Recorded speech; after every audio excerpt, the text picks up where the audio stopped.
You know what's really terrifying? That unfinished college degree lurking in the background, just sitting there, waiting for you.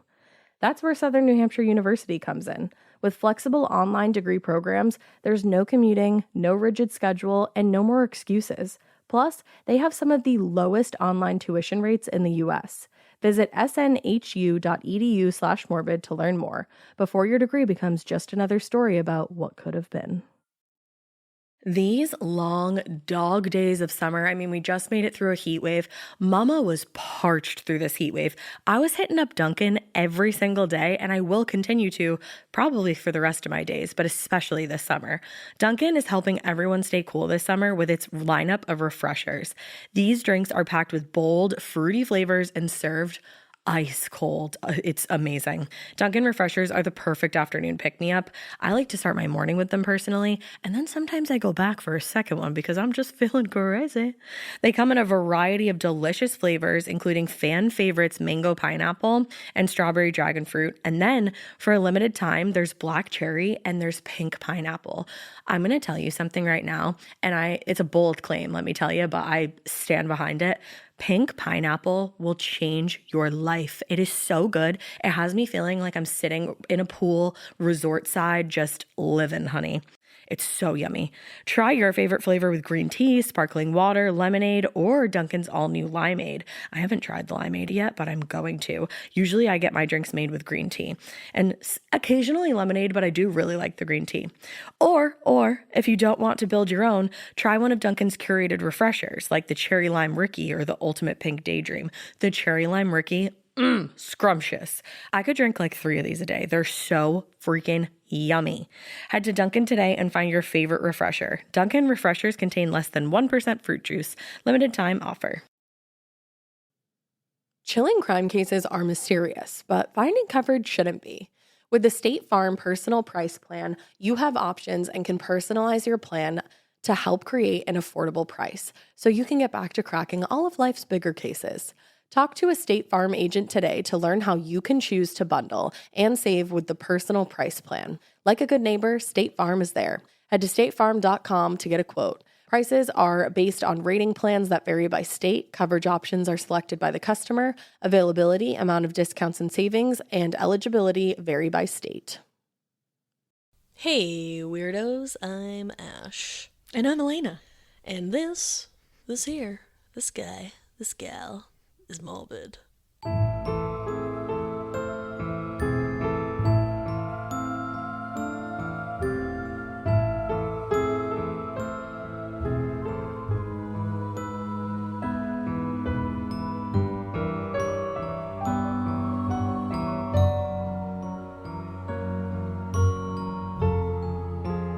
Wow.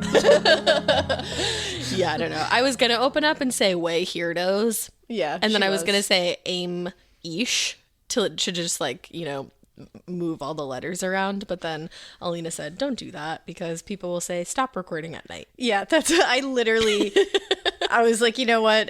We're going to get a million tweets that are like, love you guys so much, but please never record at night again. You've gone too far. You've crossed over, and that is not okay. Yeah. But you know what? Here we are. It's at night again. It's morbid at night. You're not going to get this, but it reminds me of SpongeBob. I've said this before when it's like, at night.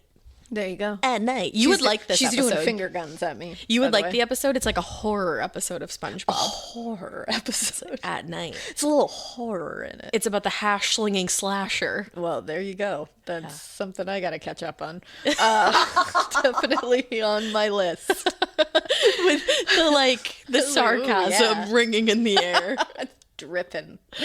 No, I still have to catch up on Succession. Oh, fuck, Jude. Me too, because I want to watch the finale with you. I do too, and I want to be live. I want to be with you all. I'm pointing at you in the microphone right now. I want to be with everybody who's watching it currently right now. I want to be on your level. My problem is that I'm on season 1 episode where fucking what's his name? Greg? Don't spoiler. It's not a spoiler at all. Okay. Greg I'm is just saying. Is his name Greg? Yeah. Yeah, Cousin Greg. I haven't watched it in a while. The best. Greg is picking up his grandpa. Oh, okay. I'm on that episode. She's real far behind. I'm very far behind. We're almost done with season 2, so John and I are pretty close to getting to the present day here. Yeah. But I keep going on Twitter and I see people, because like apparently I have a lot of friends who watch Succession. Me and I didn't know too. it.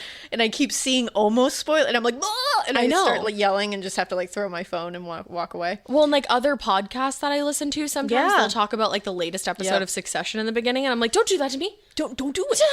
Don't do it. So for anybody who's like on our level, let's all do this together. We're gonna make it. And if that's you're not not what this is watching about. Succession, you should. It's a great show. Guys, it is so fucking So good. It is, as John said, it is corporate Game of Thrones, and he is That really was 100% correct. the best way Yeah. to describe it. But we're not here to talk about Succession. We're not Succession sisters. That's not what this podcast is. Although maybe we will be, because that's a great podcast idea. I thought you were saying like maybe we'll be like fighting over Oh, no, like no, a no. media I mean, like maybe business. we would make a podcast called Succession Sisters, and we just recap Succession. TM. TM. We should fucking do that. We should. All right, we'll talk. Get rid of yeah, we'll that. talk Take about this that. out of the episode. TM, but TM, no. TM, TM. We'll get back to that. But I wanted to remind everybody about that missing child case that I talked about Yes. in part 1 of Dorothea Puente. It's Michael Vaughan, and he is missing from Fruitland, Idaho. He's 5 years old. We posted on our social media. I'll post again though, because I'm gonna there keep needs to be posting. more. We got to keep posting about him. It's giving certain cases like Daniel. It's like Gabby Petito. It's like these cases just like I just latch Yeah, on to. they take a And- piece of your heart, I feel like. And it's like, in this one gives me Summer Wells vibes, but like I'm like in the same sense that like it's like 2 little baby 5-year-olds, and that it's Yeah. been way too long since they've been missing, and that there's not enough coverage of it. no, it's So, awful. and especially Michael, like, people need to push this out because it's not getting. He doesn't have an Amber Alert. There's no Amber Alert for him. why? No idea. And that's what his family is like struggling to do, because something like they're saying he doesn't meet the Idaho Amber Alert guidelines. And I'm like, He's been missing since July. dear Idaho, he's a missing 5-year-old that they believe was abducted. What else do you What? need for an Amber That's Alert? the thing, though. It's like when we were talking about Noah and Amber Claire. Yeah, it gets and like way Amber too didn't meet the picky. criteria. It's like you shouldn't have to meet criteria when you're fucking missing. when you're in In a baby. when you're 5. And like a child. He's a 5-year-old. Yeah. Come on, guys. And it's like, That's why we made the Amber Alert and system. Amber Alerts work later too. So like there's no harm in doing it. I just really like I want to like push on them to do an Amber Alert. Me too. And I'll retweet. I've seen a couple of people have tweeted like the information you can like email, call certain places where, police departments and all that, where you can try to push them to do an Amber Alert for Michael. So we'll try that. I'll put it out. We'll try to put it on the show notes so everybody can see the information right there. Yes. Again, I've said this before, but just in case you didn't catch it the other times, show notes are the description of this episode wherever you are listening to it. You might have to hit show more, and it'll show you the whole description, all our sources, our sponsors, all that fun stuff. But any information we say will be in the show notes. That's where it will be. Show So- notes. Show notes. And this has been show notes. But yeah, so let's hope, bring Michael home. I want him to be home with his family really bad. But yeah, so I just wanted to touch on that really quick. But we are officially in part 2 of Dorothea Puente. Is this is only going to be 2 parts? This is only going to be 2 parts. This is only going to be 2 What? parts? Yeah, it's only going to be 2 parts. I just meant like this has been a horrific journey, Yeah. and I can't hear more about elder abuse past this point. No, and I didn't really want to like dive too much further into No. elder abuse, so I'm glad that this is where it's ending. Me as well. And you might have noticed too, initially in part 1, I said the medication that she had stolen and tried to, poison her elderly patient with. I believe it was Esther Busby that she tried to poison her with. I pronounced it digoxin. Yeah, That's not how you say it. It's digoxin. it is. And I put a little edit in the episode so that, like, we don't get like 100 things a day. Yeah, That's yeah. like, hey, that's not how you spell it. But people were really nice and were like, hey, by the way, that's not how you say it. So I appreciate it. Medicine And, names are so hard to say. And I honestly had never heard of that one. No, neither have I. So thank you for letting me know. And usually I look those things up, but for some reason I was like I just went in with blind confidence on that one. It was like, digoxin. I know it. say it. And it Words was- are hard, man. And I was wrong. So I just wanted to say thanks for letting me know, and I edited it. So thanks a million. I love ya. It's fixed. And here we are in part 2. So when we left you in part 1 with Dorothea. Oh man, don't leave me anywhere with Dorothea. Honestly, no one should be left with Dorothea. And as we're going to see, people are left with Dorothea and it goes bad. Oh no. So when we last left you, she was with an 82-year-old woman named Irene Gregory.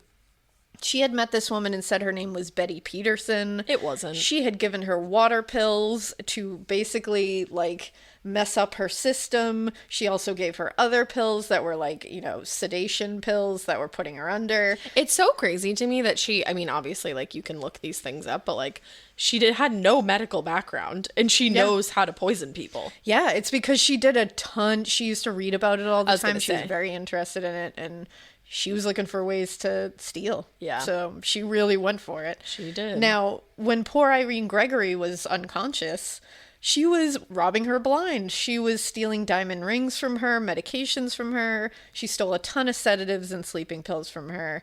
And she kept doing it to other women, a bunch of elderly women. She did it to Claire Malaville and Loretta Chalmers. Those were 2 other victims, who, I said this at the end of the first episode, they were too sick and elderly to testify in person against her. That's so sad. So that's who she was going after. People who couldn't even come to court to testify against her. She's a horrible human being. Yeah, she's a horrible, dare I say, human being. Yeah, she's a monster, like a true monster, and we're going to see that right now. So in 1982, she began working at a bar, and she was working as a cook, because she was also a good cook. Like, her husband said that. Everybody who knew her said that. She was a good cook. I would not want to eat Dorothea's food. Well, and unfortunately, she used that whole, like, I'm a good cook thing to poison people, too. Like, yeah, of course. You know, like Esther Busby, once she was in a nursing home, she brought her food because she cooked good food, and she poisoned her again.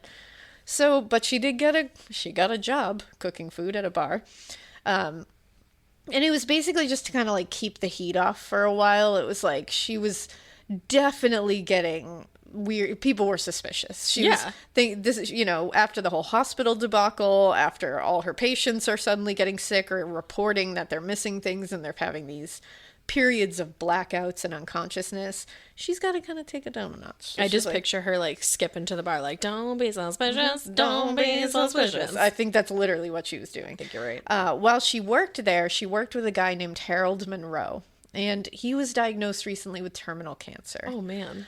He was married to a woman named Ruth, and he introduced Ruth and Dorothea because he was like, oh, I think they would get along. Oh, God. Now, Ruth was a grandmother. She was a hard worker. She was close to her friends and her kids and her grandkids. She was like a sweet lady. They liked each other, Ruth and Dorothea. Like, right away, they got along. And eventually, they got along so well that they decided to open up a catering business together. Wow. Because apparently Ruth had worked in restaurants a bit. Mm-hmm. She knew the business end of it. And then Dorothea was like, I can do the cooking. And I've also worked in restaurants. So I think this will work. This would be great because you could stop terrorizing the lives of others and actually just feed people and make money off of it. Exactly. Just use your skills, man. It's like this is what kills me. I'm like, you think you only have skills in, like, being a monster? But you have, like, you can cook good. Open up a restaurant. Just do that and don't hurt anyone. Right. Like, just you make don't people have happy. to. Like, it's just, that kind of shows, like, that she liked enjoyed it. Of course. Now, again, this business included opening up a joint bank account together. No. And you can see where this is going. Oh, joint bank account stressed me out. Now, during this time, Harold is not doing great. Ruth's husband. Oh. He's in and out of the hospital, and at one point he had to go to the Veterans Hospital for a very long stay. Oh, Harold. Now, Ruth was, like, devastated. It's not going well, like, that, you know, and they're... Your home should show off who you are. Now is the time to boldly write the newest chapter in your home story. And your main character? It's Ashley. Ashley has styles that balance timeless appeal and modern trends to bring your personal look home. Yes, these are well-crafted and affordable pieces with eye-catching design, but they're also built to stand up to real life. With features like stain-resistant performance fabric, options that are incredibly durable, easy to clean, and stain-resistant with machine-washable covers. Plus, Ashley provides fast, reliable, white-glove delivery right to your room of choice, so you can style your space without any stress. Ashley was nice enough to send us a bunch of new pieces for My Pod Lab at my house, and when I tell you they they deliver it to your room of choice. Unfortunately, they did have to deliver to the attic, but they could not have been nicer about it. I got, or was gifted, I should say, the Revion Lake sofa and love seat. It's in this like olive colored velvety fabric. It's so nice.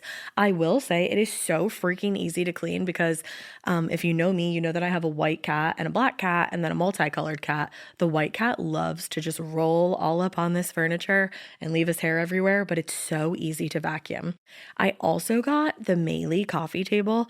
So I have that, like I said, in my attic, but I'm ready to order another one for my living room because this coffee table is so beautiful. It has this like antique old money vibe to it. I absolutely love it. And then finally, I got 3 actually of the core stone end tables.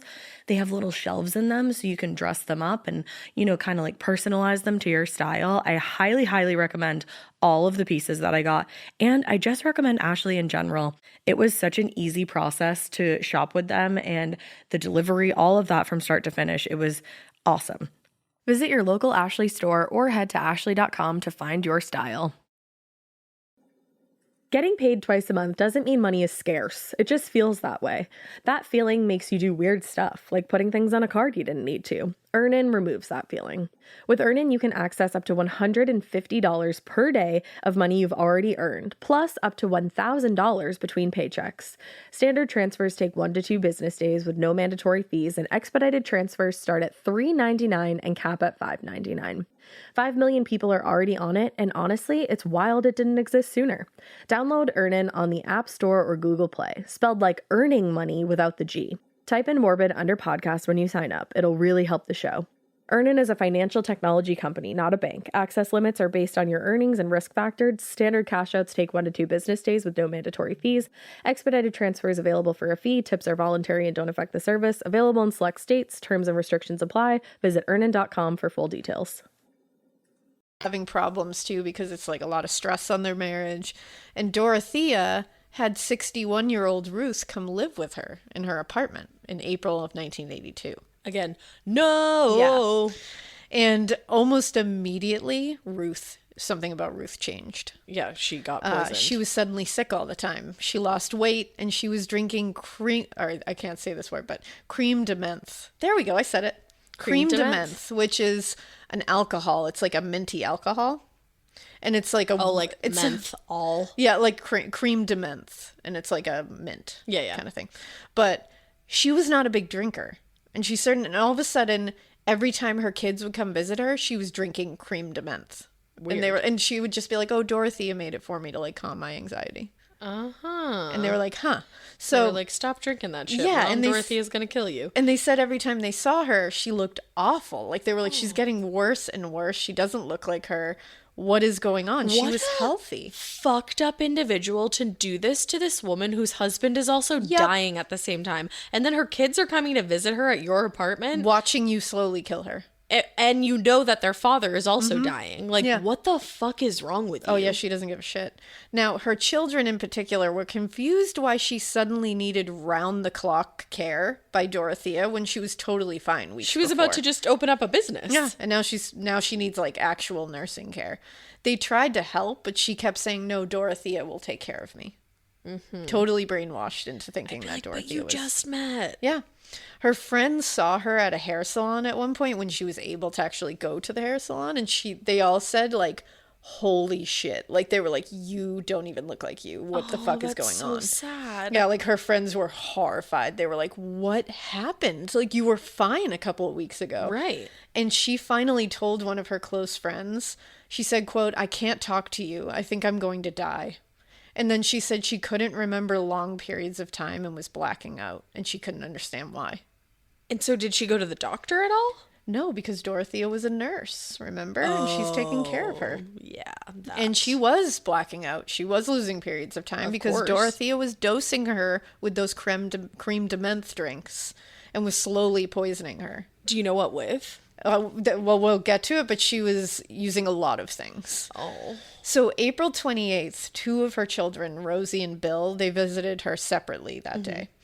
She was basically unconscious, they both said, but Dorothea assured them that she had gone to the hospital and that the doctors had given her some kind of shot to calm her down, a tranquilizer of some sort. Okay. And Bill, her son, said he went upstairs to see Ruth, and her eyes were wide open, but she seemed paralyzed and unable to move. Strange. Does that make you think of anyone? Yes. In part 1. It does. Malcolm. Yes. Malcolm Mackenzie had the same exact thing happen to him, where he was paralyzed, eyes wide open, and had to watch what she was doing in his apartment. That's so scary. Yes. I wonder if in that moment Ruth was like, oh, what's happening here? Because, like, in her kids later were like, I know she was just watching me, and they said she looked upset. Like, her face looked upset. Like, I think it was Bill who said, like, he remembers seeing, like, tears in her eyes. Oh, my God. Yeah, and he was like, and she couldn't say anything to me. She was unable to move anything. And he just kept, he was like, I believed Dorothea. So I just kept telling her, Dorothea's going to take care of you. Don't worry, Mom. Oh, and she's sitting there, like, tears in her eyes, because she's like, she's not taking care of me. Like, she's realizing she's getting worse and worse. Yeah. So Dorothea called her kids later that night and told them something is going wrong. And this was in the middle of the night. And they said, your mom is not doing well. And I just called 911. When they arrived, she said, your mother is dead. Oh, my stomach just dropped, even though I knew that was going to happen. Dorothea said it was her heart. I mean, again, Ruth was 61 years old. She was young. 61. And Ruth died from an overdose of codeine and Tylenol, and a tranquilizer that was prescribed to her. But the codeine and Tylenol were not prescribed to her. Uh-huh. And they were not in the room with her. Uh-huh. She was bedridden when this occurred and could not have gotten them herself, and there was massive amounts in her system. Like codeine? Mm-hmm. That alone will fuck a person up. Now, her autopsy showed there was a little damage to her liver, but it was damage that could have been done because of chemical toxicity. So they looked further into it. And when they opened up her stomach, it only had that minty liquid in it. She hadn't eaten for days, and there was only those cream de menthe drinks in her stomach. Ew. For days, this sick woman had only been force-fed minty alcoholic drinks with drugs in them. What the fuck, dude? Like, she couldn't even, I mean, she's poisoning her, so what, I can't even. Yeah. Her medical records showed she had a physical at the end of March. This was in April, by the way. Less than a month prior, and she was completely healthy. Wow. So less than a month prior, completely healthy, and 100% checks out. Poisoned to death. Less than a month later, being with Dorothea, she is dead. So what's the reaction here when this happens? Now, Dorothea told the police, because as soon as this was all happening, she's like, I just want you to know that she's very depressed because her husband is terminally ill. But the overdose was so significant that it didn't make sense. Right. Like, the Tylenol and codeine would have probably killed them alone, or killed her alone in their amounts. There were so much in her system. Right. Because that would have made it almost impossible for her to control her breathing. So the tranquilizers addition showed that there was definitely something else going on here. She didn't do this herself. And again, knowing that those two things, the Tylenol and codeine, weren't even in the room where she could have gotten to them, someone else gave them to her. Yeah. Like, that doesn't make sense, but no one's thinking that way. They listed her death as undetermined. Wow. Which at least they didn't say natural or, suicide, because that's what she was trying to push. Dorothea was trying to say she died by suicide. What a fucking monster. Yeah. To then go that far and be like, well, she was really depressed. Yeah. It's like, and apparently horrible. Well, and apparently Ruth was, like, very religious and very, like, that would have been something she wouldn't have wanted said about her, because she didn't do it. Like, that would have been, like, which is really sad. Right. That, like, it's like, it's just really frustrating. Now, immediately, she did it again to a former patient, quote unquote, of hers. Oh, yeah. Wow. Oh, yeah. And this woman's name was Dorothy Osborne. She asked if she could come over to Dorothy Osborne's home, because she said, I'm so upset a woman died in my home. Meaning Ruth. So she brought over alcohol, and she dosed Dorothy's drink at her own home. Stop. Dorothy remembers, luckily Dorothy lived through this, but she tried to kill her. Dorothy remembers feeling hazy and then passing out. When she woke up, she was missing checks, money, and credit cards. Wow. But Dorothy also found that remnants of the drinks that Dorothy had made that night that this happened were still like, I think they were like blended drinks, so they were in like a food processor. Yeah. She took samples of it in an empty pill bottle. Bad bitch vibes. And Dorothy brought it to the police, and Dorothea was finally caught again because of this. Okay, so it all could have fucking ended again. Exactly. Here. They arrested her right before she jumped on a plane to Mexico, May 19th. Whoa. This time she was fucked. And she had made the mistake of telling Dorothy, and this shows you that she planned to kill her. She told Dorothy she was going to Mexico. So Dorothy told the police, by the way, you should probably go catch her. She's on her fucking way to Mexico. It's a fucking movie. Isn't this wild?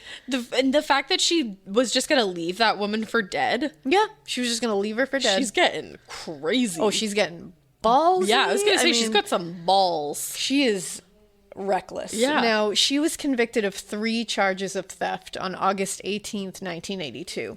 And she was sentenced to serve 5 years in jail for this. Because again, she's not caught for attempted murder, my guys. Now, California Institution for Women in the city of Chino is where she was sent.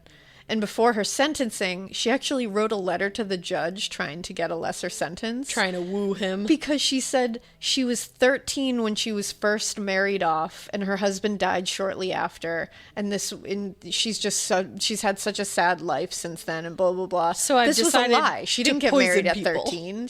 Her husband didn't die. Like, none of this is true. So off she goes to jail. I just love that she thought she was going to be like, you know what? I had a sad life, so... Yeah. My bad that I tried to kill someone. She thought. My bad, judge. She thought wrong. Because the judge was like, don't cur.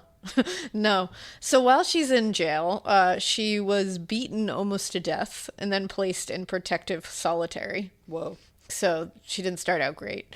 She started to correspond with someone in jail, by the way. Because she's there for 5 years. So you got to do something, I guess. She starts corresponding with a 77-year-old retiree and widower living in Oregon. How does she track... Oh, I said Oregon. They're going to yell at me. Oregon. God. Oregon. I said it right. Sorry. Oregon. I corrected it. I have like PTSD. Oregon. I said, I'm so sorry. I just lost my complete train of thought. You're like, Oregon. Sorry. No, it's not your fault. It was like a trigger, like, No, literally. I just love that she's like literally in jail, like victim searching. That's the thing. It's like, can't stop, won't stop, Dorothea. Like she's still going. Mama, you're in the slammer. If she's on the outside, she's either in people's homes pretending to be nurses to kill them, or she's going to bars trying to find old, like, pensioners to try to rip them off. Right. She's just always... It's like, in sales, they say, like, ABC, always be closing. That's Dorothea. It is. She's always closing. She's always working. She's always being evil. ABK. She's always killing. Yeah, she's always ABBE. Always be being evil. That's what she's doing. Always she's be horrible. being evil. She is. Now, this man's name was Everson Gilmuth, and they called him Gil. Don't do that to me. He was said to be a very good man, a real gentleman. His name is Gil, so obviously. Yeah, I'm Gil. Yeah. Anybody watch Gilmore Girls? I do, but I don't remember I'm Gil. that. Gil is like the Sebastian Bach. I don't remember that. Lane's band. Oh. Yeah. I'm Gil. Yeah. Yeah, you guys got it. Sorry, yeah. I have like no memory. Like, what? Wonder why. But yeah, I guess it didn't belong there, but it was... I still love Gil from... It did. I still love Gil from Gilmore Girls. My mind was like, what? Memory? No. It's a nighttime recording, and there's also... so our neighbor is cutting down trees, so there's like a lot of chainsaw happening, and I think it's distracting us both. There's a lot of chainsaw happening. There's a lot of, Texas chainsaw happening. So poor Gil is just lonely. Yeah. And he said to everyone he knew, he's like, he's 77. And he's like, I just want to get married again. Oh, like, does he know that she's in prison? Oh, yeah. He was writing to women in prison because he was like so lonely. Oh, sweetie. Yeah. Now, he was also known for being like a really impressive and intricate woodworker. Like, that's cool. And he was also had like insane leather working skills. Wow. So he was like a very skilled man. Yeah. So this pen pal relationship like got a little spicy.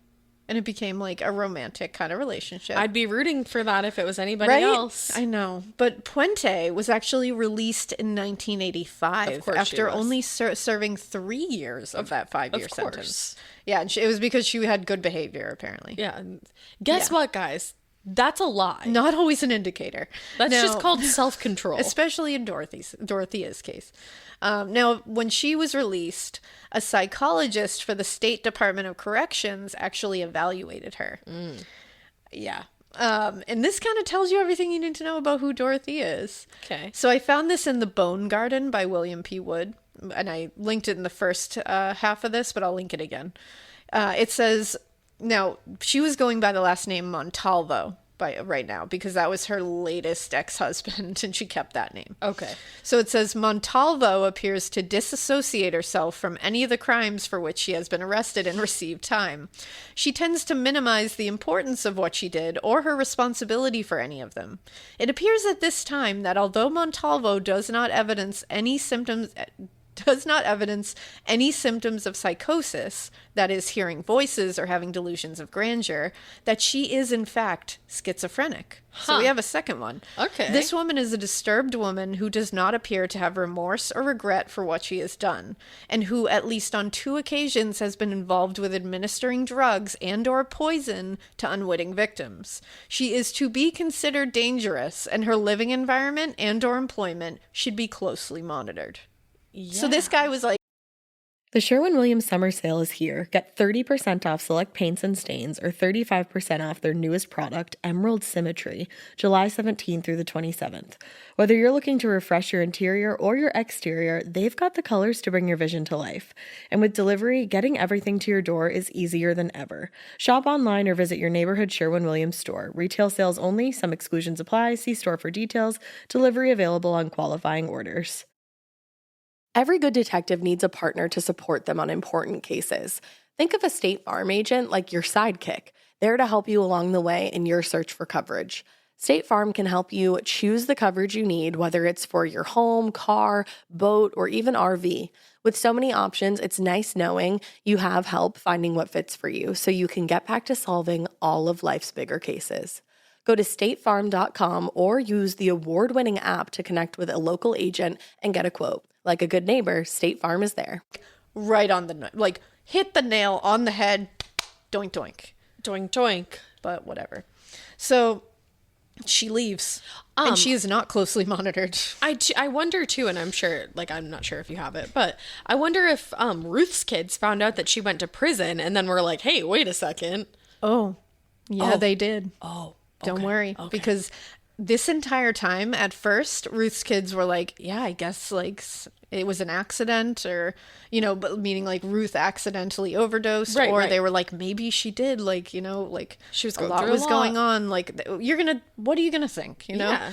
The first thing you're going to think is not that the person who was taking care of her murdered her. Like, that's not what you want to believe. I mean, that's the first thing that I'm going to think. But you don't want to believe that about your mother, especially. You don't want to think somebody would do that. No, of course not. So I think you try to make, like, whatever you can in your head. No, yeah. So, I just meant because I sit in this couch week to week. That's all like, 100% I would, but I wouldn't want to. No. Like, I would probably try to come up with other things that could have happened just to clear my own brain. We'd be sleuthing, girl. Right? But don't fuck with so Mom. They at first were like, you know what, this is what happened. But slowly they all were talking. Putting the pieces were all like, together.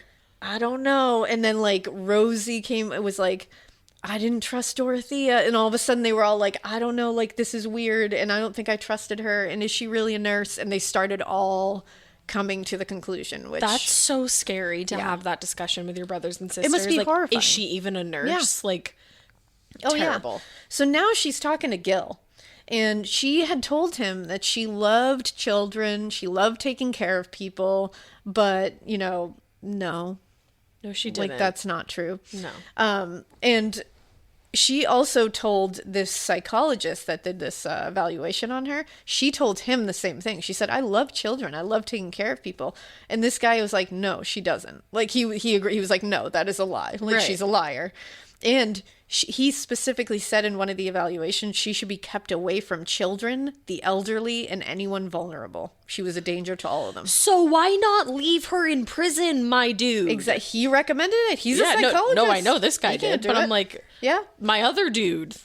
All those dudes. What the hell is going on? Come on. Like, so unfortunately, she was released after 3 years with that good behavior, despite that evaluation. I genuinely cannot. And Gil was outside the gates waiting for her in a red 1980s Ford pickup. Stop it. Yep. Their relationship developed very quickly. Yeah. Soon he was writing his sister, her name is Reba Niklaus, and he was writing her and saying, we are going to get married if everything goes well. Oh. He loves love. Yeah, he really does. He And does. she was suspicious right away, though, Reba, his sister. Good.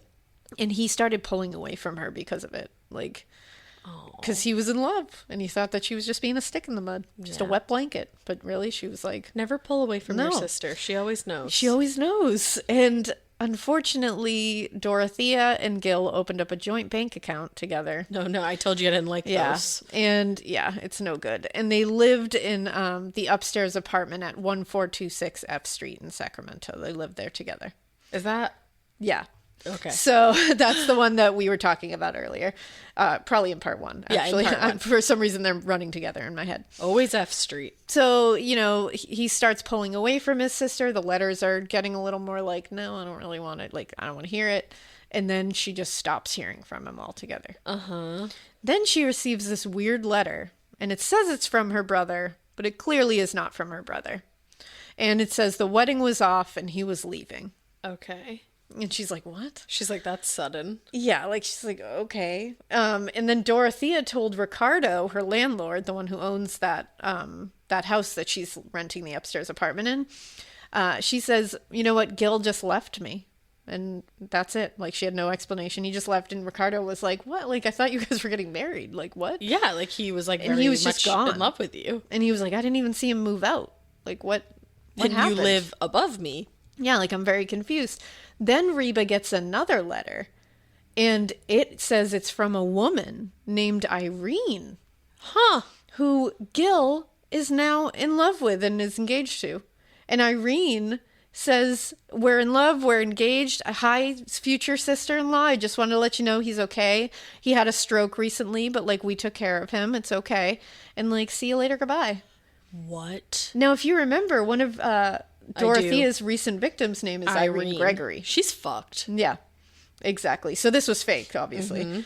Mm-hmm. Dorothea apparently tried to hire an inmate that she was in the prison with, this inmate's boyfriend, to help her dispose of something at this point.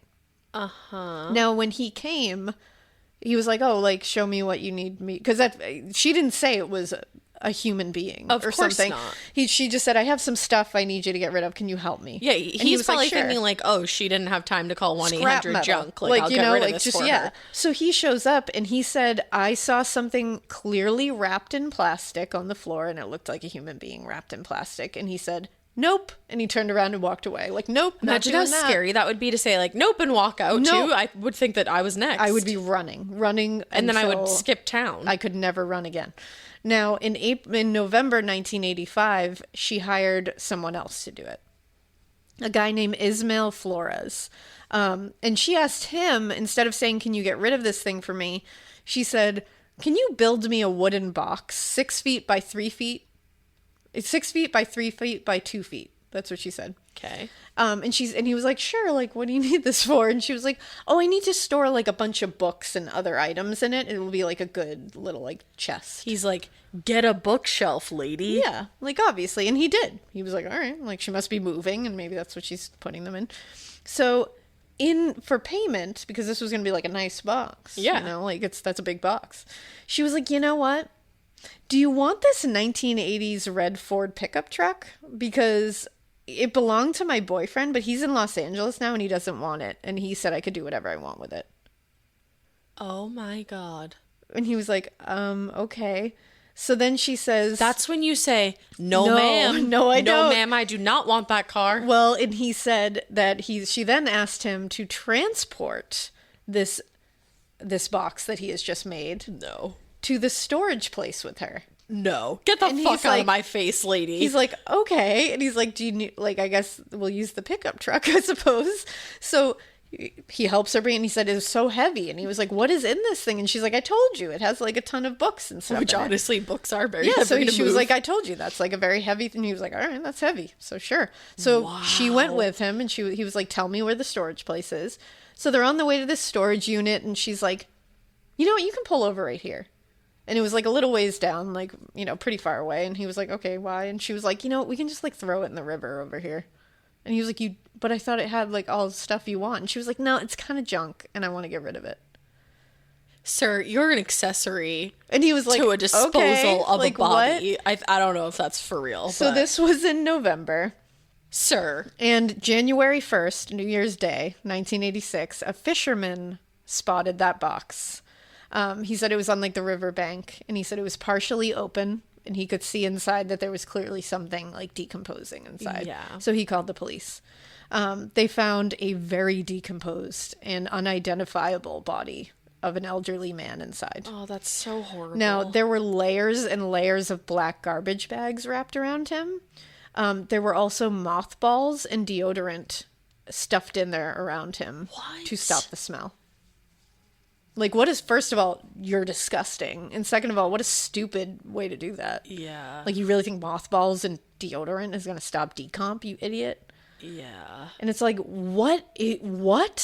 That shows, too, like, the level of her, like, thought process throughout this is, like, she's adding, like, things to stop the smell. She's really planning this. Yeah. This is not, like, crimes of passion. This is not crimes of Well, I convenience. mean, she's killing them slowly. Like, she's poisoning them. Yeah. Of course it's not a crime of passion. Now, we obviously find out that we find out it's the body of Everson Gill.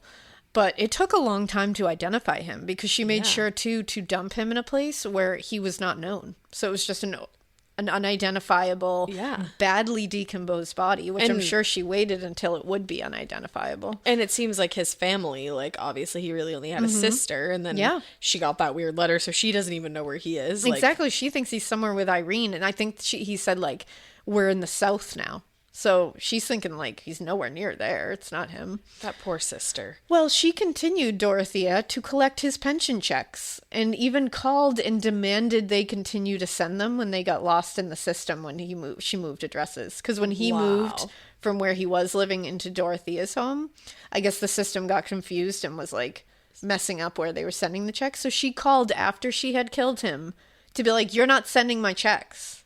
Wow. And had them redone. Like, you haven't done a thing in your life other than scam, murder, and destroy. And you think that you're owed money for that. Okie absolutely. dokie, artichoke. Oh, okie dokie, artichoke. Sure. She is an artichoke because I hate artichokes. Right?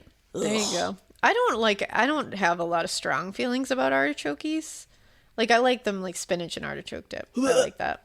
There you go. Well, you have a strong feeling, so, you know. I don't like spinach and artichoke dip. It is kind of gross when you think about it, but I still like it. It's heinous. But you know what is really gross? Dorothea. She is also and her soul. heinous. Her soul is trash. Her soul is an artichoke. Yeah, it's a moldy artichoke. Now, it wasn't until about 1988, really, so a few years later that suspicions actually caught up with her for all of this. Wow. And in that what is time life? span, she did a lot. Of course she did. Now, it began when a man who was 52 years old named Alvaro Montoya went missing. Now, he was known as Bert. That's how people called him. He had struggled with mental health issues. He had been homeless for a number of years. He was diagnosed with schizophrenia at a young age, so he had trouble, like, staying at these shelters, and people, like, just didn't know how to take care of him. Like, he was, like, had it rough. Like, he was so bad. And he was known by friends as kind, honest, and always trying to help. But he was just struggling. Yeah. He was not an angry person, not somebody who lost his temper a lot. He had been, and he had actually been referred into Dorothea's, like, new house that she was running for people. And it was by this woman named Judy Moyes. So this was an outreach counselor with Volunteers of America. Oh, man. Yes. Now, he ended up becoming so close to her that he would refer to Dorothea as Mama. And she obviously kills him. Yeah.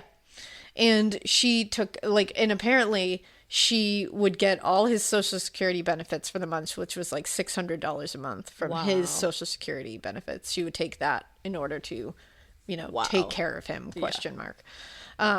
But suddenly, and this was after, you know, Dorothea had started to open her own, like, new shelter. Because this is like her third one, I think. Yeah, it is. And suddenly Bert tells a worker at another shelter, he suddenly is like, you know what, Dorothea, like, force feeds me medication. Get out of there. And weirdly, I always feel tired. Like, I'm always tired, and she's force feeding me this medication, but she says she's taking care of me. Now, this worker at this other shelter calls Dorothea and, like, flips. And Dorothea is pissed when she hears this. So the worker sent him home back to Dorothea and said, why would you do that? And took Dorothea's word when she said he's lying, and that's, like, really offensive to say. And this worker told Bert, you need to go apologize to her. Dude, what the fuck? And that was the last time anyone saw him alive. Of course it was, because that person failed at their job. Like, what the fuck? Like, you don't look more, you call the lady directly? Like, Yeah. what thought process happened there, ma'am? Now, of course, sir? social workers are wondering where Bert is because they're not hearing from him. And she tells them she wants to bring Bert to Mexico with her to see her family there. As we know, she does not have family in Mexico. Family there. He never came back, obviously, from this vacation. And she claimed that he was going to be back soon, but her family just loved him so much, they wanted to hang out with him more. Guys, that doesn't make any sense. And they were like, that's weird, but okay. No. Then a man doesn't called happen. the social workers and told them he was Bert's brother-in-law. And he said, Bert is moving to Ohio to stay with me and his sister. No, guys. Yeah. He didn't have a brother-in-law. No, because like you can't just call and say I'm Bert's brother-in-law. Like, Yeah. I'm gonna need you to come down and show like some kind of way that you actually are related to him. Thank you. Some fucking voice on the phone. Well, and also what's even better is they said, what's your name? And he said, Donald Anthony. And that was a man who had worked for Dorothea. And he had been told to use a fake name, but he forgot.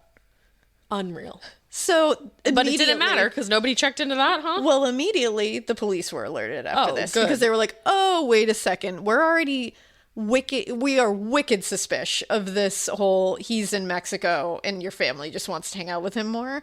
So, that but there doesn't was make nothing any they could do sense. at that point because he's an don't adult have anything. and they have nothing to say it. Once they had this fake thing where this man who works for Dorothea outed himself and said he was Bert's brother-in-law and he was now living with him, clearly trying to cover it up, that's when the police were like, shit's going down. Yeah. So the police go to the boarding house. Yeah. They For were the met 400 gajillionth time. Now, they were met by Dorothea Puente. I'm sure they were. And she said, Bert is just on vacation in Mexico. Like, I don't understand what your problem is. And another tenant who was there, a guy named John Sharp, was like, yep, he's in Mexico. Like, I know that too. So the police are like, okay, we can't do anything. Like, what are we supposed to do? So they go to leave, and John Sharp quickly slips them a piece of paper as they're leaving. So sharp. They open it up, and it says, she's making me lie for her. My stomach just got all tingly. Isn't like, that insane? And like nervous. Like she's making me lie for her. And he later went to the police later that day and told them all of his suspicions, what was going on. Like John Sharp. John Sharp, FTW. So, for the win. November 11th, 1988, How are the we police... still chugging along here? I know, we're chugging along. They come to the house and they begin to search. Knock, because they're knock. like, we're searching. It's the police. So they find nothing of real note in the house. So they're like, we would like to look in the yard. Yeah. And they yeah, were like, did. we'd also like to dig in your yard. Mm-hmm. And Puente says, absolutely, Okay. and hands them a shovel. Unreal. Go ahead. They start digging, and 3 holes in, they found a human leg. Yeah. Now, initially, the detectives thought it was a gnarled tree root. It wasn't. They brought her in for questioning, and she said, wait, there's someone buried in my backyard? Oh my god. Excuse me? Girlfriend, What? you gotta give it up at And this she was point. like, I know nothing about that. I handed you a shovel to dig in there. Why would I do that if I knew that I buried someone in my backyard? What are you talking about? Bert's in Mexico. You guys are crazy. Wow. You know that's what she thought that she was going to outsmart them by being like, I gave you a shovel. Like being Why like, would I gave you a fucking shovel, okay? They're like, yeah, why would you? I gave you a spade.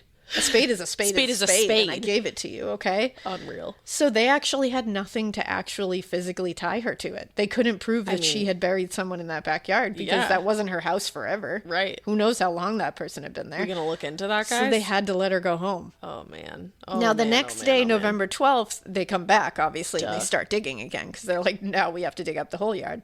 And apparently she was just pissed. She was talking to tenants inside, being like, I hope they don't, like, fuck up the gardens that we just planted. Oh, man.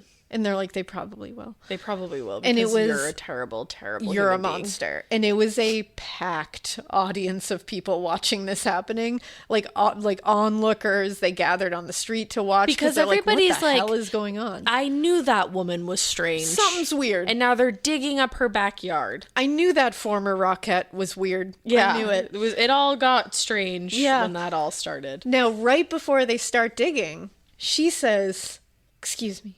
Would it be okay if I ran out real quick to get a cup of coffee with my nephew, Ricardo, at a nearby hotel? No. And the police said, yes. Yes, ma'am. In fact, there's a pretty little picture of a police officer escorting her out into her waiting car. Go ahead, Dorothea Puente. Bye. She's wearing like a red dress. She's got a little umbrella. And he's just like, there you go, ma'am. Digging up your backyard where we found human remains yesterday. This is an active crime scene. But by God, go have that cup of joe. Get a donut while you're there. Go get coffee. You're fine. I'm leaving. Yeah. You're fine. No, excuse me. I'm not leaving. Dorothea. No, she's leaving. She's the only one allowed to leave. If she's leaving, I'm staying. I'm staying here. I am kaput right here. Wherever she goes, I will not follow. I'm going to stay here. Where she leads, I won't follow. Anywhere that she tells me to. Nowhere. None. Because.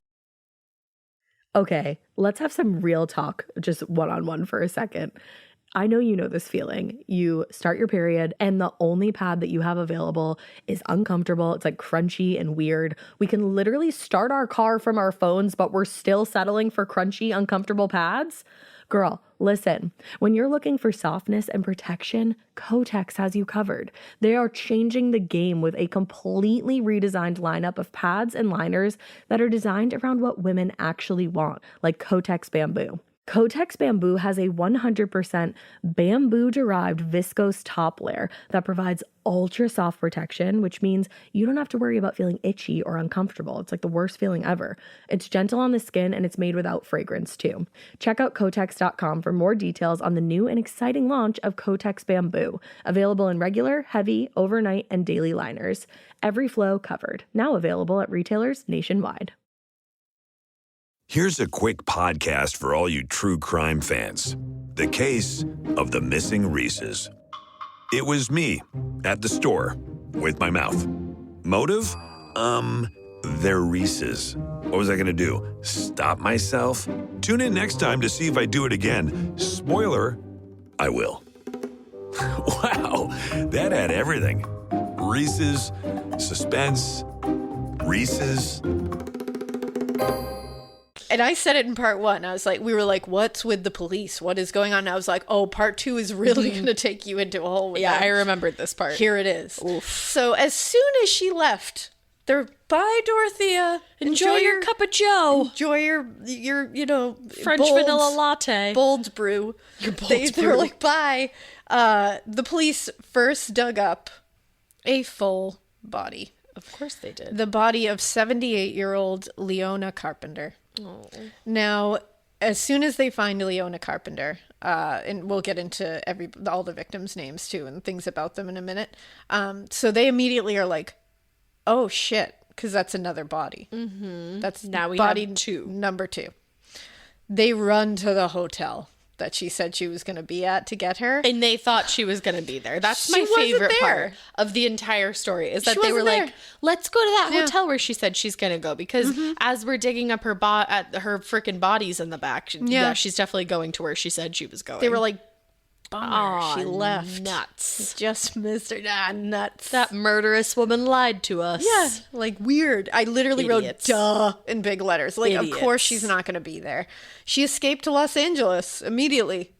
And luckily, and with right, the police department was shamed for allowing her to leave and allowing her to escape. I mean, they were demolished What for happened? this. Like, I mean, the entire community was on them. That tons of newspapers were all over them. The news was like, how the fuck do you let a clear, like what we think is probably a female serial killer go out for coffee while you're digging up her backyard, you idiot? That just goes to show how she could literally charm anybody.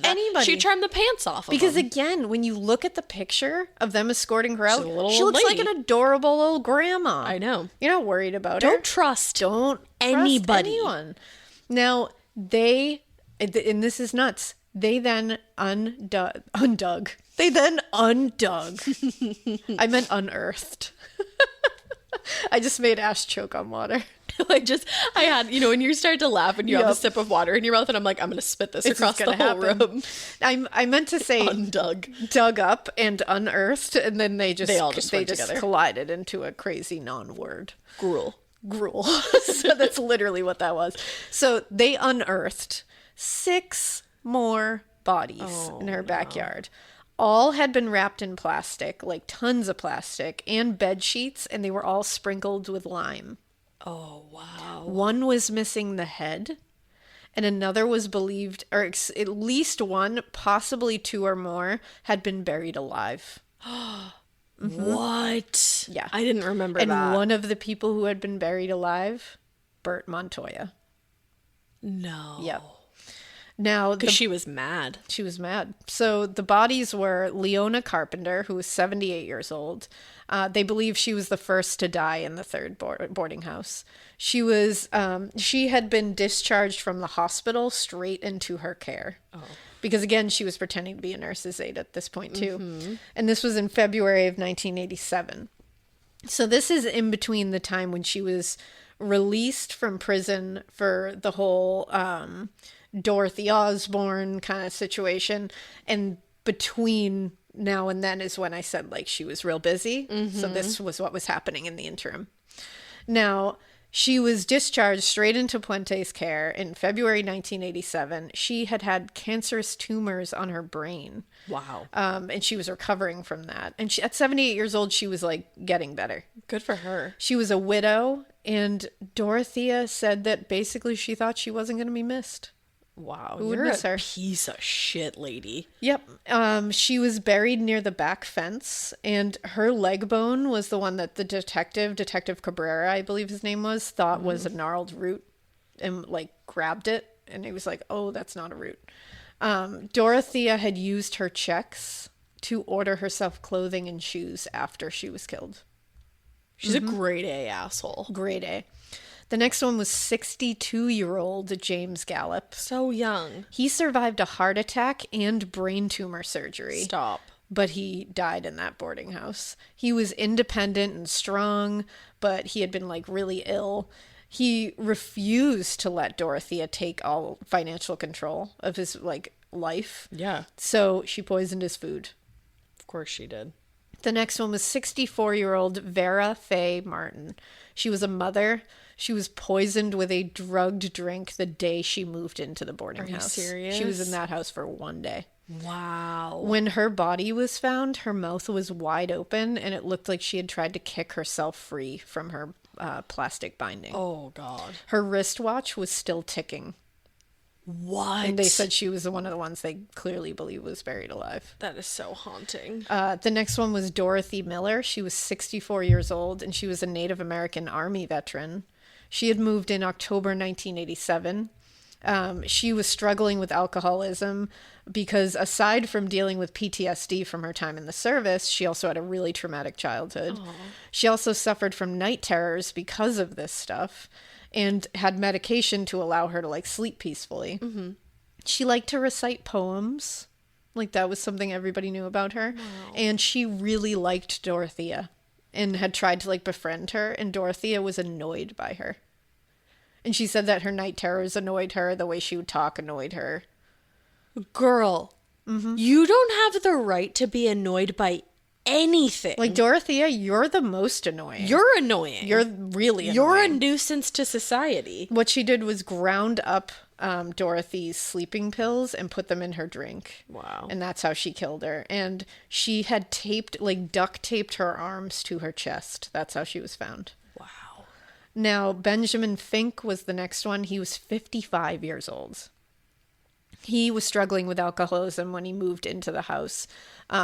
Because again, that was like what she was kind of banking on, was people who were struggling with addictions and illnesses. So they were like really down on their luck. Trying to get better from a lot of different things. Right. He also had severe lung illnesses that he was dealing with.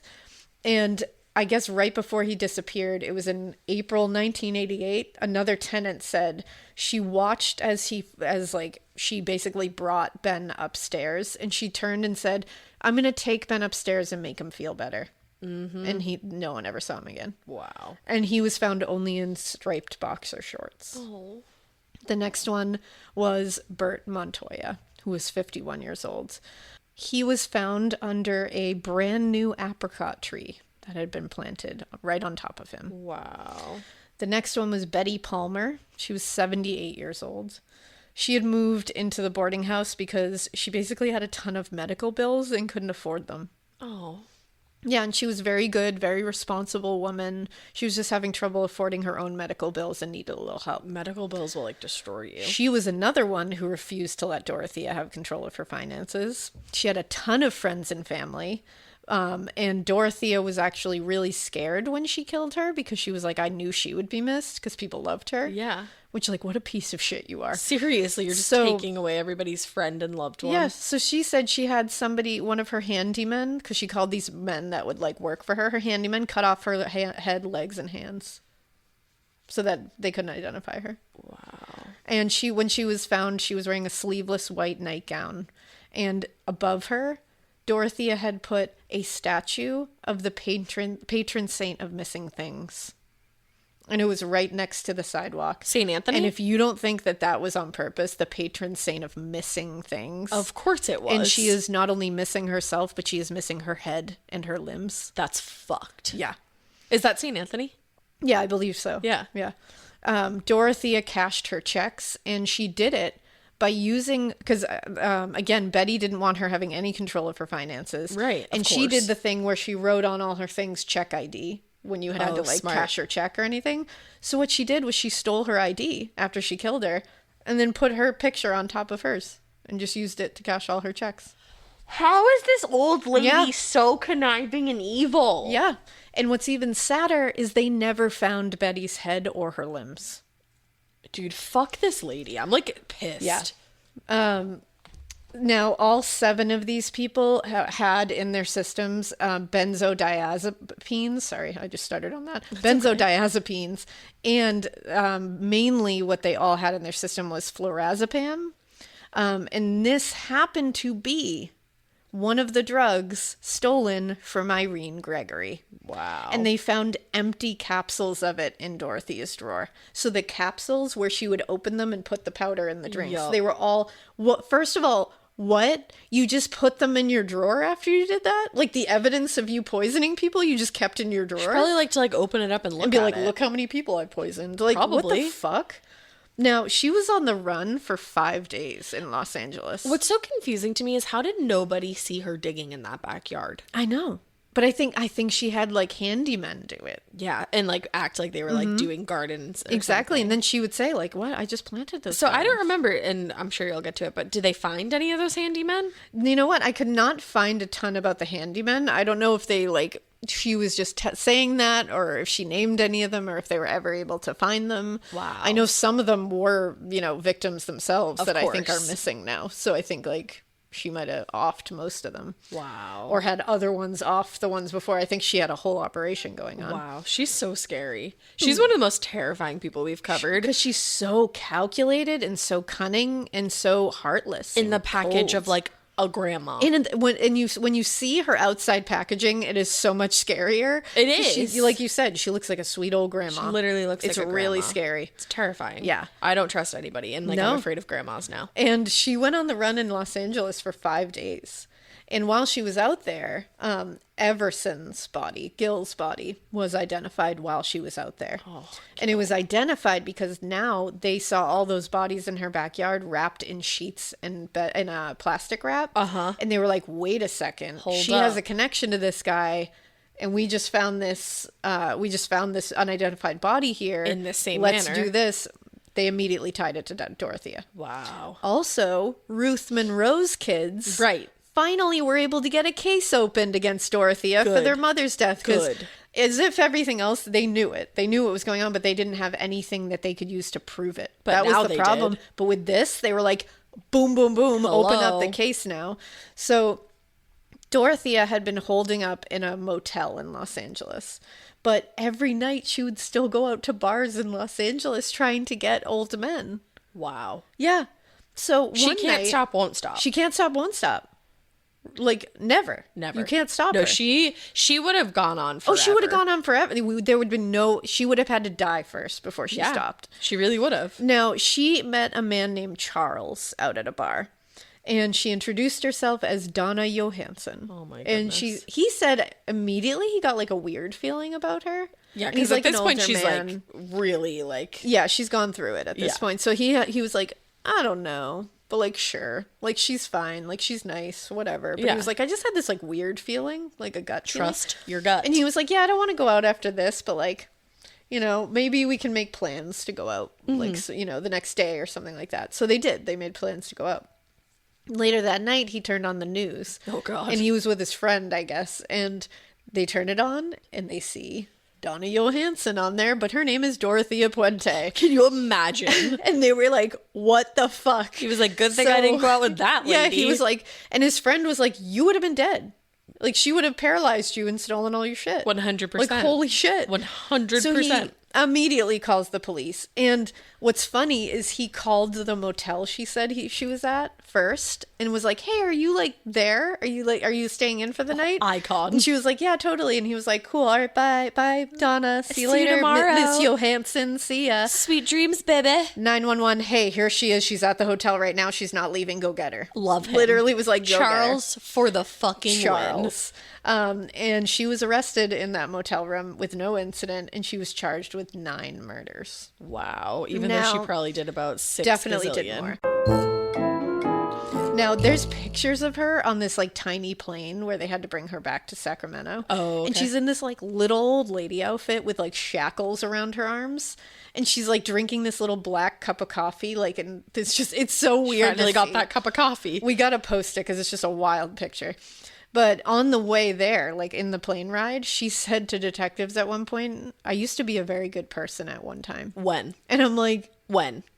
can you point to that for me? Like when you were a child, probably, which is really sad. Which like is I sad. still feel very bad for child Dorothea. But it's like, damn. But you could have turned it around Yeah. because people do. And it's like, honey, you are not a good person. no. Like, now, throughout the trial, they definitely pushed that sweet grandma angle. Oh, of like course her they did. defense. They were definitely pushing She's in her that. sweet little grandma dresses. Yeah, and of course the prosecution is pushing that she's this manipulative criminal, mastermind, and all this. And then you look at her and you're like, what? Well, and it's like, okay, so is she this sweet grandma who's been through it and is just like getting, you know, caught up in trouble? Or is she this master manipulator that just preys on like the most vulnerable people? 9 bodies in her backyard. Everybody, it's that one. It's not the cute grandma.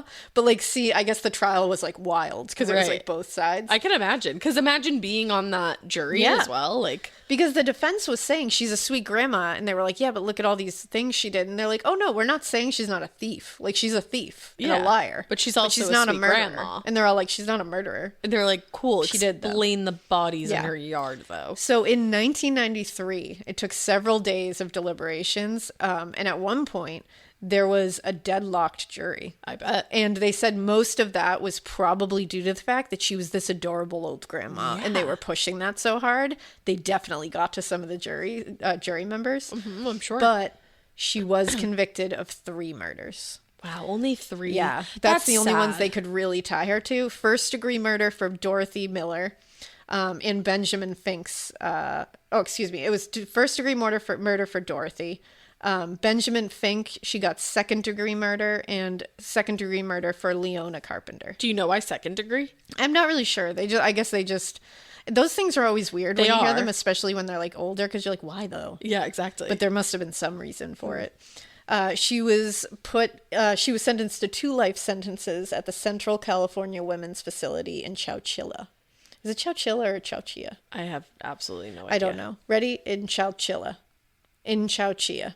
One of those works. So Puente continued to say she was completely innocent, and Lies. How did they end up in my backyard? I don't know. Liar. Do you know everything that's in your backyard? I Yes. don't. That's what she was saying. That makes me nervous. Like, I know that I don't have I'm fairly certain I don't have bodies in my backyard. I mean, but then you're like, if they're like, I didn't put them there. If they were there, yeah, exactly. Trying to make the same fucking argument as Dorothea. But you know what? They were like, but Dorothea, my girl, we have the time of deaths of these people, and you were living in that house when they died, and they lived in the house with you. Right. So nobody's sneaking into your backyard in the middle of the night and burying bodies in your backyard and then planting apricot trees on them. It like, just that's doesn't not happening, happen, girlfriend. So it's like, come on. And she was basically like, I was good to these people. No, and you weren't. You weren't good Yeah. to anybody. You've never been good to a single fucking person in your life. And she was quoted in prison as saying, the only time those boarders were in good health was when they stayed in my home. Lies. I made them change their clothes every day, take a bath every day, and eat 3 meals a day. When they came to me, they were so sick, they weren't expected to live.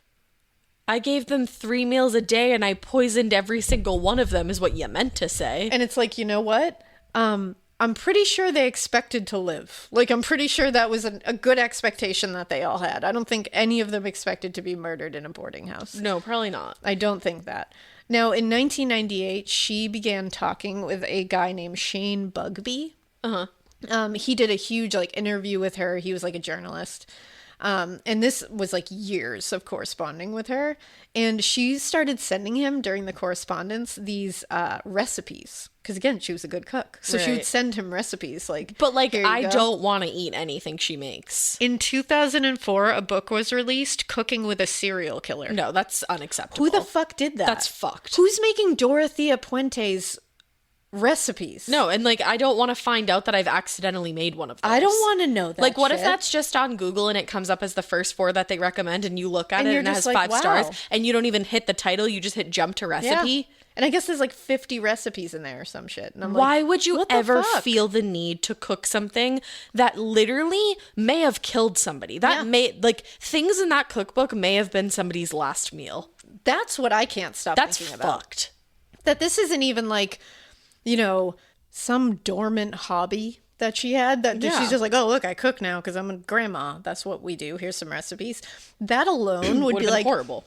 Honey, those are Dorothea Puente's recipes. You don't need that shit from her. We don't need anything from her except for her to shut the fuck up And go away and stop hurting old people. Right. Stop hurting anybody. But like you said, she was a cook. She cooked a lot. And she probably poisoned people with those fucking recipes. What are you going to do? Serve them to your family? Yeah. At night and be like, kids, it's a Dorothea Puente special today. dig in. Fucked. Yeah, not cool. Actually. See, I yeah, was just going to say, pun not even intended. No, but no. Holy shit. It's that's the thing, though. It's so gross. Well, I can't get down with that. And the thing is, I feel like they're it's again cute little grandma, me. No. You wouldn't buy Charlie Manson's recipes. You Hell wouldn't no, buy you Robert wouldn't. Picton's recipe. You definitely No, wouldn't you buy definitely Robert wouldn't, Picton's. no. But he had a restaurant on the fucking grounds. Yeah. No. You just stop. If you have that book, shred it. Yeah, don't even throw it away for somebody to find. Shred the shit out of it. Those are just bad vibes in those meals too, I'm sure. Don't need. They're probably real bad vibes. I'm maybe you could I don't trust her ingredients. No, I don't think that she would have a good flavor profile for anything. No. So I feel like it would be meant to give me indigestion. I was literally going to say it would be meant to give you some kind of food poisoning or some kind of like the flavor she uses would be meant to interact in a way that would make you feel like shit. That is That's exactly what I feel was trying to say. I So don't it's just trust not her good. ingredients. So just don't. Getting scared is one thing. Getting a thrill is, well, you want more of those in your life. The Genesis GV70 is built to thrill, baby. A thrilling yet elegant design always makes driving the GV70 an exciting adventure. Its powerful athletic stance screams performance and turns heads. Everybody's looking at you, girl, or boy, or whoever. Command the road and experience a class-leading standard 300 horsepower. Oh my God. Plus, discover the different dynamic drive modes for all different terrains. Choose between the different terrain modes for whatever road conditions you may encounter. The Genesis GV70's award-winning technology and performance lets you drive with comfort and drive with confidence all at the same time. It's an exciting SUV with intuitive tech that can make your ride smooth even when the road isn't. And its blind spot cameras allow you to see what's next to you. It's like having eyes on the side of your head. That's pretty iconic. Its performance, by the way, is measured not only in power, but in how it makes you feel confident, sexy. The Genesis GV70. Learn more at genesis.com and feel the GV70. The best summer pieces are the ones you end up wearing on repeat. Comfortable, versatile, and somehow right for almost every occasion.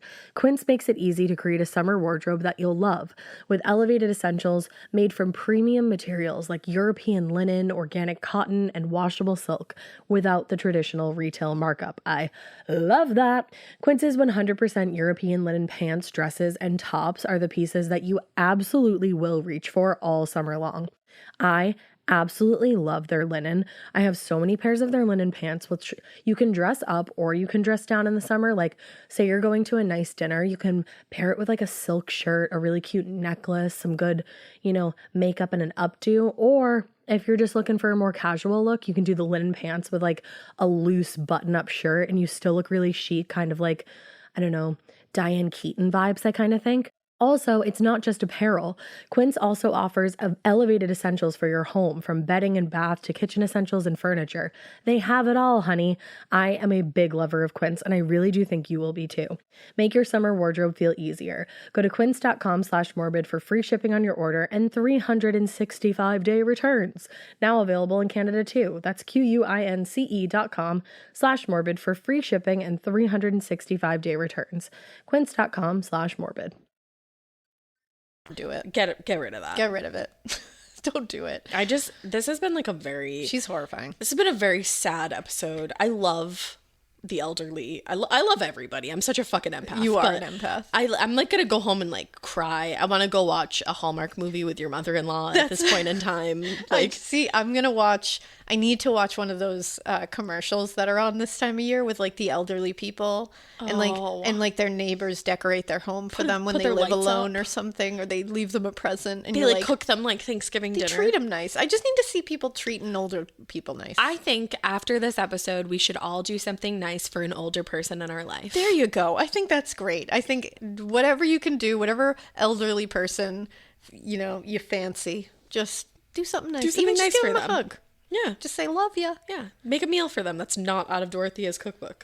Do one of those commercial things. Rake their leaves. Like go rake a random person's leaves. House. I don't know. Just do something nice. Yeah. Put kindness into the world because it comes back and, just be It really nice. does. It's easier, it's nicer, and it's more fun to be nice. It is. I enjoy being nice. Let's keep doing it. And you know what's nice? If you keep listening. So we hope that you keep listening. And we hope you keep it weird, but not so weird that you don't do something nice for the elderly in this next coming week. Okay, yeah, I love you.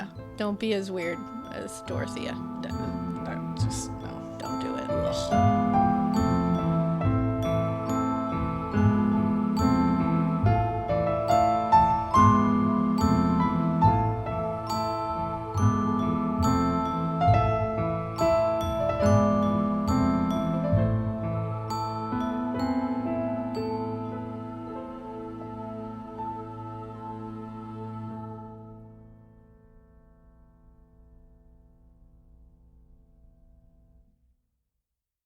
Waking up exhausted, foggy, and running on empty? For me, one of the missing pieces was magnesium support.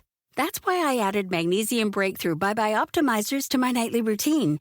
It's a powerful all-in-one magnesium complex with 7 forms of magnesium designed to support relaxation, sleep, stress response, and recovery. If you're ready to feel more rested and have a great summer, go to byoptimizers.com/hags and use code HAGS for 15% off any order. I like things my way. My coffee, my schedule. and my treatment. So I talked to my doctor about self-injecting with the Vyvgart Hytrulo prefilled syringe, which contains efgartigimod alpha and hyaluronidase QVFC. It's injected under your skin, subcutaneously. It means I can inject in my space, on my time. It's my treatment, my way. Visit VyvgartMyWay.com. That's VYVGART myway.com. And talk to your doctor about Vyvgart Hytrulo, brought to you by argenx.